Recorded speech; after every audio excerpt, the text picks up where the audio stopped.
Marinus la jabaga bela jene amunu sokol nona shu ani kli awni nyamu biye tarata e jwe kalo kli mugan saba samba flani mugan nani anga bi kuna funu mina talige mina dugulaba mi malini Alger ni nyogo chala la Mali armée o kutay na mbora ni no doro ko fela fla ulum nena Mali aéroport la kuna funu wala le ameno do manga kuna funu ko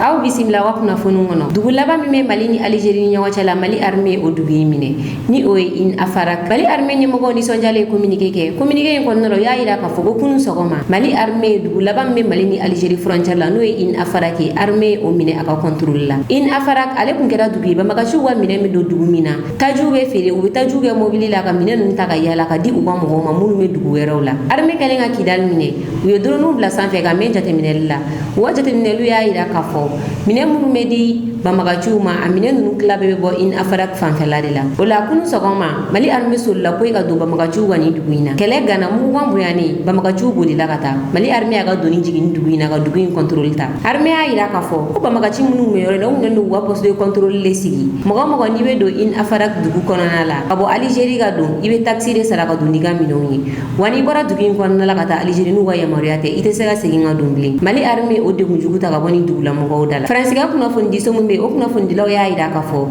ko siga fo itala ko Mali armée dugu ko folem ne no in afaraki ko Mali armée ko compétence bari bala sabula siram meni dugu ni kidal che ko sira nyumante asra bolli manogo ngabo compétence bari be Mali armée la wa fere ko dugu ni Algerie che ka tete me kilometre tanga ka to bo ko severe miye wasim na seni ale kuna fondi lay mo ko chama male do abe kuna fondi ba maga chuwa faveur la ale fene ida ka fo ko ni dugu ko folem ne le ka be je ba maga chuwa ko sebe ko sabula ube bo Algerie alnu ko be bo Algerie ga do Mali dugu were la ko adoni mina gelya sabula o tesega ni dugu ko fale nga dugu ndu ne be Mali ni Algerie frontière la koni dugu minele ka be gelya ba maga chuma ko sebe ula ama fo Mali armée ma ku bravo kuna fon flana we talige justice ka Abdelkader Maiga ali blala katago su Abdelkader Maiga ali premier ministre shogel ko kala Maiga masurnya na moy Abdal ni soja kama premier ministre yere aga mobilita kata Abdelkader Maiga no fe ya kal nan nikle damaro Abdelkader Maiga mi kasula kakeni M5 RFP farali ay kuna fundi kene do sigino gara marsikalo kle nani ay kuma gele ma chama fo kuna fundi kene nga nyishin jamana marabo ma anaje ni konkoro okele aje ni konkoro do Imam Umar Jara kuma nunu digira alila ay plainte do Abdelkader Maiga contrôla sababu cybercriminalité mo tara mine masikalo cliché amena domna odombe manda daraka katanai amena domna odombe manda daraka katanai kasubumala aviri kalo claim wa aga critigela cybercriminalité lo ya ira ka foko san fla kasugo odedile no Abdelkader Maiga ma abe sangelenga kasula abe sangelenga kasu okele mi aga afugo yo olugo go umajeni ni kirinye tugoshila we wele bla cour d'appel la o kumu konna la kunu cour d'appel mo go oluye aga kiri kurati yo ya ira ka foko Abdelkader Maiga kai ko minke ko imanya ko geta te tugoshila ngago san fla kasugo o chara ko kalonan kaso Abdelkader Maiga kaka ngoke hadume kalonan nikle damadoge ola ablala kataga su amise ga fo cybercriminalité progrès ay no ya dun koina suno na kun kadai akumikla ka wulelke kuru supreme na wala sa singa ge kiringa maida ka fuku amajene nga amoke ayin ku blatanto Abdelkader Maiga ablala kataga su bazenjema mala hajigine ay nyeshi afrum soma mo ko chama mumenga kono ani olio fuluge mi premier ministre shogel ko kala Maiga alere mobilita katano fe sabula Abdelkader Maiga minele aminana kunna ore ka famunu mega doga mata kanya shi premier ministre shogel ko kala Maiga ma aga bara kono nala ani ajenyo konkoro aminana ulubi ga kuma unya folla mi shogel ko kala Maiga ere alere ayira ka fo ajenyo ko munu minele fleni Abdelkader Maiga aleni Abubakar Karamogo Tarawele ayira ka fo ko munu minele mi fleni ko uma shuelige uma bi mo kan umena politique ko kuma la ko uyu hakilina fo amata jamana nyemo jimi srafe ko ola kale te segu kobla ngami Abubakar Karamogo Tarawele era ira la ka fo ko shogel ko kala Maiga kai aga degere ngabo o decision ma ko shogel ko kala Maiga ere yoro bora jamana maraba go yoro mogo iminel no justice fe mogo iminel no justice fe ito wati sega to gouvernement ka bara kono nala kunnafoni sabanan dɔ farala dibali shuga dibali ni ale be bajangara marala an ka kunu kibaruyaw la an y'a da kulo kan ka fɔ ko bamagaciw tara bi mɔgɔ dɔw kan min ye mɔgɔ 20 u ye olu bɔnɛ u ɲina bi an ye kunnafoni sɔrɔ ka fɔ ko dɔ farala shuga mɔgɔ 26 bɔ ɲɔgɔn o de tora ni bamagaci ninnu ka bingani na wa mɔgɔ 26 mɔgɔ 4 dɔrɔn de kun ye donso ye a tɔ bɛɛ kun ye cikɛla de foro kɔnɔ u ye moto ta ka taa bi sɛnɛgala ninnu de ka marifa ciw la k'u bɔnɛ u ɲina nin wagati in na min ye santiri mɔgɔw ye u sɛgɛnnen don kosɛbɛ bamagaci ninnu ka bingani na kɛrɛnkɛrɛnnena bajangara n'a lamini u y'a laɲini autorité fɛ ka fɔ k'u ka u dɛmɛ nin wagati in na bamagaciw be bi wa k'u ka dugutigiw bolofɛnw minɛ ka mɔgɔw faga k'a kɛra n'u tɔɔrɔ u kan kosɛbɛ u y'a laɲini yɛrɛ ko min ye jamanakuntigi yɛrɛ k'a ka taa ɲɛda yɔrɔ in kan k'a dɔn k'a fɔ u be degun min kɔnɔna la k'u ka degun barika ka bon kosɛbɛ nin waleya in kɛlen min ye premier ministre kɔrɔ ye Musa Mara ale kumana a y'a yira k'a fɔ ko mɔgɔ minnu sara ni bamagaci wali na k'a be tasibila kɛ ka ɲɛsin u ma k'a b'a ɲini Mali gouvernement fɛ u k'a fu siri ni bamagaci kɛlɛ in danna civiliw kan sabula bamagaci ninnu be taa bi civil ninnu kan kɛlɛkɛ position foyi t'u bolo min b'a to u be se ka kɛlɛ kɛ ni bamagaci ninnu olu jigi ye Mali armée de u be taa bi u ka k'u faga ka taga ko o ye waleya min tɛ bɛn ko ni armée ɲɛmɔgɔw ma fu siri ni ko in danna mɔgɔ minnu sigiyɔrɔ nin yɔrɔ ninnu na ko u bena boli ni olu du bolila ko tɔ be juguya ka taga Musa Mara ka kuma laban na a y'a yira k'a fɔ ko Ala ka barika don Mali la halisa ka kɛɲɛ ni bamagaci wale kunna an y'a da kulo kan ka fɔ ko Togo bamagaciw tara bi u ka dugu dɔ kan n'o be Togo kɔrɔyan fan fɛ militaire 12 u ye o bɔnɛw ɲina militaire dɔw tununnen don olu ma ye fɔlɔ o hukumu kɔnɔna la min ye AES jamanaw ye olu y'a faamuya min be nin ko jukɔrɔ o la général Tchani ni ale ye Niger jamanakuntigi ye a ye lettre sɛbɛn k'a ci Togo jamanakuntigi ma a y'a yira k'a fɔ ko fintigilaka minnu banna ni bamagaci kɛlɛ in na ko a be tasibila ta ka ɲɛsin u ma k'a b'a ɲini Togo jamanakuntigi fɛ ni fɛn be ye ni Niger be se k'o kɛ k'u dɛmɛ u ka ni bamagaci kɛlɛ in daminɛtɔla la k'a kana dogo k'a k'a fu ɲɛna k'u b'u sego bɛɛ kɛ walasa Togo be se ka lafiya cogoya min na hakili lajiginna wagati min na jamana tɔw y'u ka datugu Niger ɲɛ embargo sigila ka wagati min na Togo y'a yira k'a fɔ k'a tɛ se k'a ka datugu Niger ɲɛ sabula muso ni denmisɛnninw de be nin nɔ a tɛ se ka fura ni dumuni tigɛ u la o hukumu kɔnɔna la sa Niger ale ye message ci Togo jamanakuntigi ma ka nin kumakan in fɔ a ɲɛna ko ni bamagaci kɛlɛ la n'a be se ka fɛn fɛn k'a ye k'a dɛmɛ a kana dugu a la a k'a ɲɛfɔ a ɲɛna ko u b'a dɛmɛ nin kɛlɛ in na o wagati kelen na tuguni AES ni jamana minnu be frontière la olu si tɛ ka attaquer o jamana ninnu frontière bɛɛ protégelen don nka Togo de jamana be ka attaquer o la AES jamanaw y'a faamuya fɛn min be nin ko in jukɔrɔ kunnafoni na drogue kilo 12 o de minɛna Bamako aéroport la drogue kilo 12 minɛna Bamako aéroport la tɛnɛn tɛmɛnen juillet kalo tile 21 a minɛna OCS mɔgɔw de fɛ ni o ye officier central de stupéfiant mɔgɔw ye olu be aéroport la jateminɛlu de la OCS mɔgɔw y'a yira k'a fɔ ko olu welela ka nin fɔ olu ɲɛna ko cɛ 2 be ka na aéroport la drogue de b'u kunna u selen aéroport la u y'u vérifier ka ɲa kosɛbɛ u ye drogue kilo 12 de sɔrɔ kunna drogue mun sɔrɔla u kunna drogue ye cocaïne ye drogue ye min sɔngɔ ka ca ni drogue bɛɛ ye sɛgɛsɛgɛliw tugura drogue ninnu na yirala k'a fɔ ko cocaïne pure de don foyi ɲagaminen t'a la a valeur be taa se fɔ wari miliyɔn 480 de la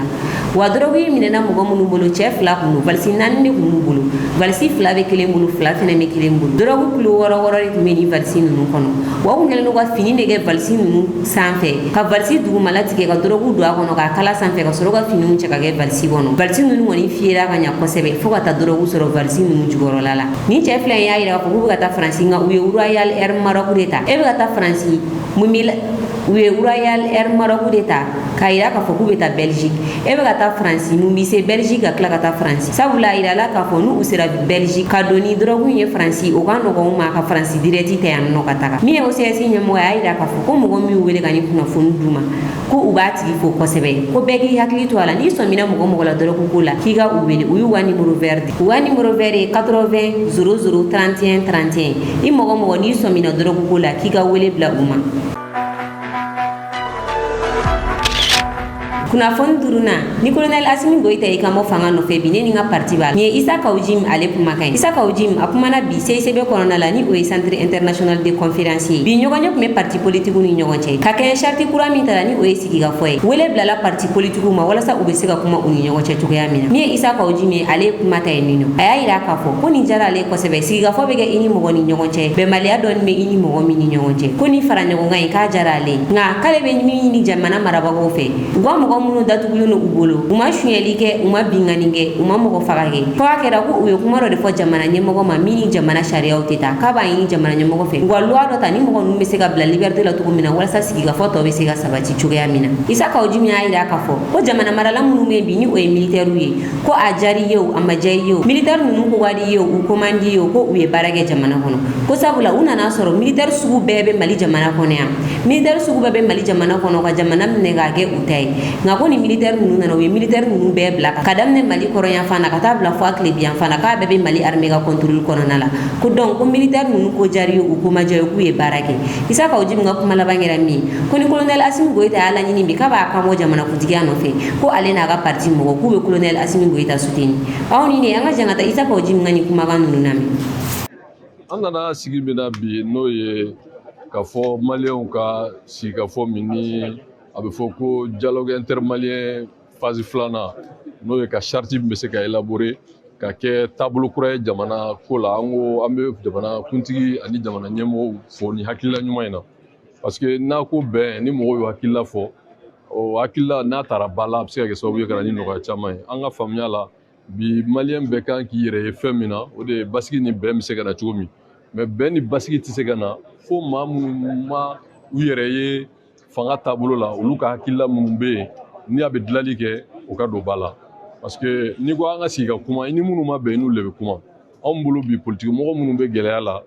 nɔgɔya ka k'u ka ko la minnu fana bɛ jamana kɔ kan ni politiki ko dɔrɔn don nɔgɔya ko la minnu fana minɛna politiki minɛli la an b'a ɲini jamana kuntigi fɛ hakilila min n'a bɛ fɔ tubabukan na ko loi d'amnistie pour que o hakilila ka se ka kɛ sababu ye ka na ni lafiya anw bolo o bɛ se ka baara in fanga don a la parce que jamana kuntigi bɛ jɔyɔrɔ min na bi an b'a bila minɛn min kɔnɔ a kan ka kɛ jamanaden bɛɛ de ka président ye a man ka kɛ mɔgɔ minnu bɛ transition la fasa olu ka président minnu tɛ transition ko la olu ka président tɛ non je pense que il faut qu'on avance filɛ bamananw ɲuman ko filɛbaga bɛ muso la min t'a cɛ ye donc anw bolo bi ni laɲini min bolo dalen don an b'o dɔn n'o ye ka taa hali n'a ma fɔ kɛnɛ kan o ye de ka taa kalata la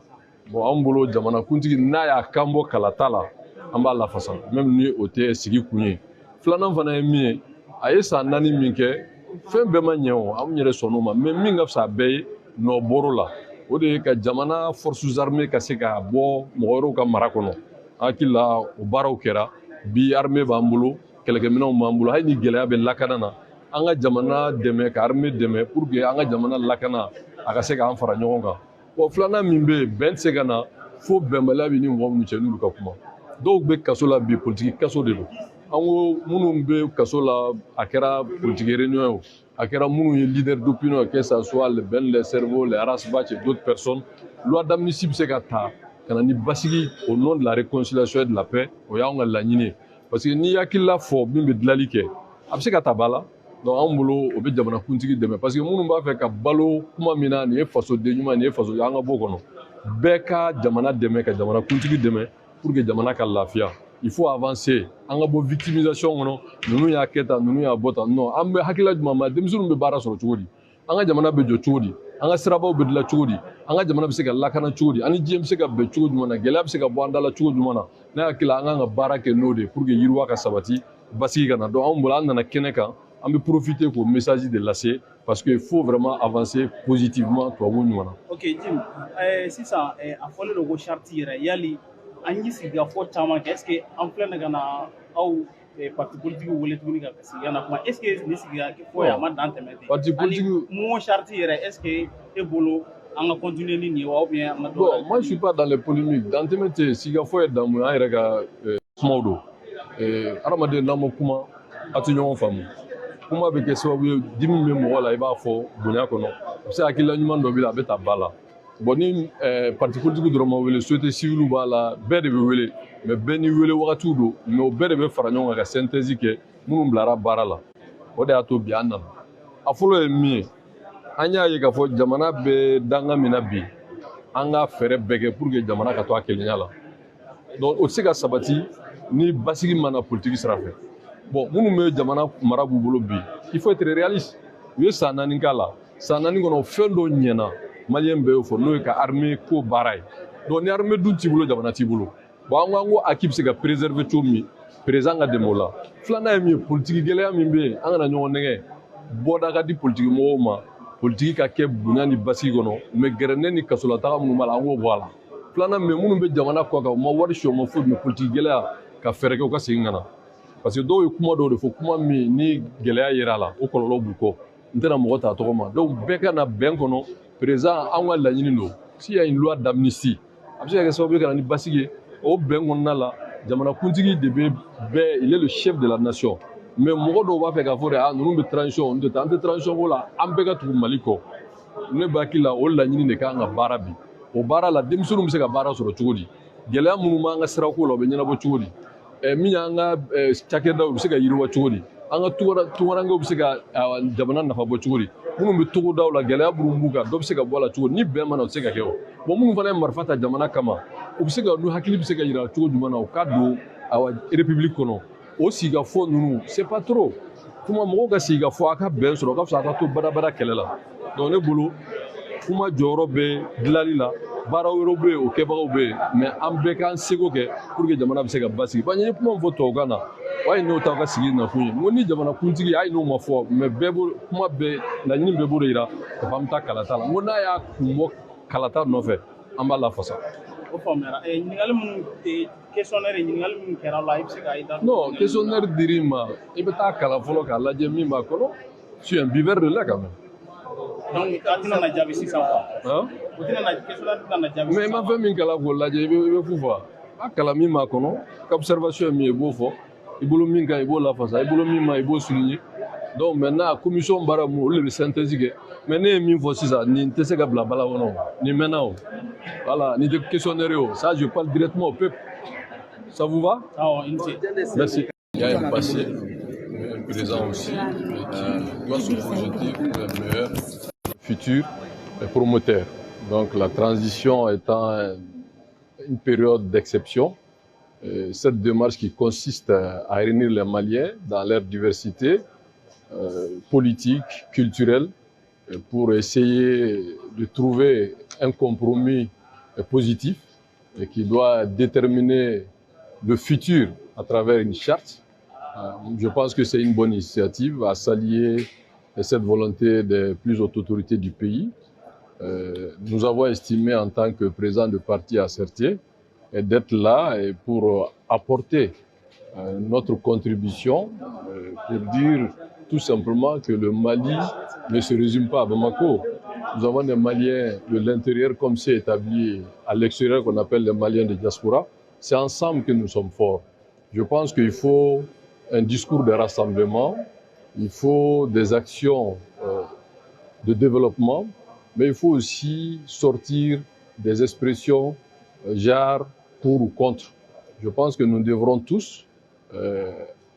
être à l'appel aujourd'hui du président de transition, son Excellence Assimi Goïta, pas parce qu'il est le président de transition, mais pour qu'il puisse être le fédérateur de tous les Maliens. Aujourd'hui, il faut que tous les Maliens se reconnaissent à son leadership. C'est en cela que nous sommes forts. Et moi, je pense qu'il faut sortir des expressions pour et contre. Il faut aussi sortir des critiques, des victimisations. Aujourd'hui, ce que nous devons poser comme question, comment nous allons réussir notre développement, comment nous allons gagner la sécurité, comment nous allons ramener la paix et comment nous allons convaincre ceux qui sont hors de la République et de les ramener à la raison. Mais aussi, il faut aussi vraiment un apaisement politique. Nous pensons que ceux qui sont des hommes politiques exilés pour des raisons politiques, c'est aussi pour des raisons politiques qu'ils sont détenus, mais ceux même qui ne sont pas des hommes politiques, mais qui sont des leaders d'opinion, notamment les Rasbach, les Ben, les Cerveaux, j'en passe, nous sommes tous des Maliens. Je pense que ma proposition, à travers vos micros, vos différents micros, c'est de suggérer, c'est de demander au président de transition d'initier une loi d'amnistie pour des raisons politiques, pour que tous ceux pour des raisons politiques sont privés de leur liberté ou sont obligés d'être en exil, vraiment de se retrouver pour le Mali. Parce que qui parle de paix, parle de réconciliation, c'est aussi avec ceux à qui on n'est pas d'accord. Ce n'est pas du monologue. Parce que quand on dit qu'il faut dialoguer, on dialogue avec ceux avec qui on n'est pas d'accord. Mais qui sont aussi des Maliens, qui ont d'autres façons de comprendre, mais qui peuvent aussi être des approches différentes. Mais je suis convaincu que cette démarche-là peut être salutaire. Donc, quand on vient à un forum ou à une assemblée, il s'agit d'être positif. Donc, je pense aujourd'hui, je réitère, je souhaite, c'est une demande, c'est un vœu. Je pense qu'aujourd'hui, nous sommes prêts à accompagner le président de transition dans une dynamique de cette nature, mais nous sommes prêts aussi. Et si éventuellement, même si ce n'est pas l'objet de votre question, si éventuellement il est candidat aux élections présidentielles, nous sommes prêts à le soutenir. Alors, avant de vous poser la question sur le questionnaire, est-ce qu'on peut dire qu'aujourd'hui, cet opposant farouche que vous connaissez? Je n'ai jamais été un opposant, j'ai toujours été un homme libre, un buveur de lait. C'est-à-dire qu'il faut avoir le réalisme et le sens de ce qu'on veut comme proposition. Et aider ne veut pas dire faire le béni. Parce que quand on est politique, il s'agit d'avoir des visions. Souvent, ça peut être mal compris ou mal accepté, ou bien peut-être qu'il ne fait pas partie du chemin. Donc ça, je comprends cela. Mais je pense aujourd'hui que cette nouvelle dynamique, il faut être réaliste. Nous avons dit que le président de transition, Assimi Goïta, a deux qualités essentielles, qu'il faut une troisième. C'est-à-dire que tout le monde reconnaît qu'il est imperturbable. Je pense que je ne me suis pas trompé sur l'expression. Et tout le monde reconnaît qu'il est patriote. Et s'il n'était pas patriote, ça allait trouver qu'on allait finir avec lui. Et si aujourd'hui, malgré les tempêtes, malgré les difficultés, malgré les incompréhensions, malgré les calomnies, tout le monde reconnaît qu'il est patriote parce que tout ce qu'il fait,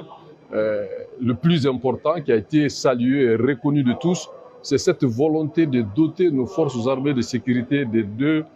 choses essentielles. C'est-à-dire que leur autonomie de pouvoir gérer la défense, parce qu'il ne faut pas sous-traiter la défense. Donc aujourd'hui, l'armée malienne, elle est autonome. Et ça, c'est déjà quelque chose qui est... je vous en prie. La deuxième chose, c'est que nous sommes tous convaincus que l'armée a les moyens pour pouvoir défendre le Mali et les Maliens, même s'il y a des difficultés sur le terrain. Donc c'est en cela qu'il faut préserver cet acquis. Et 4 ans de transition, je pense qu'aujourd'hui, il serait bon que cette expérience-là soit mise dans un format légitime, parce qu'il faut des élections. Et ces élections-là lui donnera cet habillage politique indispensable pour renouer et normaliser nos relations avec le monde et surtout aussi avoir une Assemblée nationale conforme vraiment à la nouvelle Constitution. Donc je pense que cette démarche politique ne faisait pas de moi un opposant, mais peut-être je dirais tout simplement qu'il faut aller à l'essentiel et avançons. Ce qui est passé, il faut prendre ça positivement. ni ne kuyanga bi kunnafoni kada aw kulo kan aw ni ce aw ka lamɛnliko ɲuman na an ka foli b'a lajɛlibaga bɛɛ lajɛlen kɛrɛnkɛrɛnnenya na minnu bɛ k'a lajɛ ka bɔ Niger aw k'an bɛn wagati wɛrɛ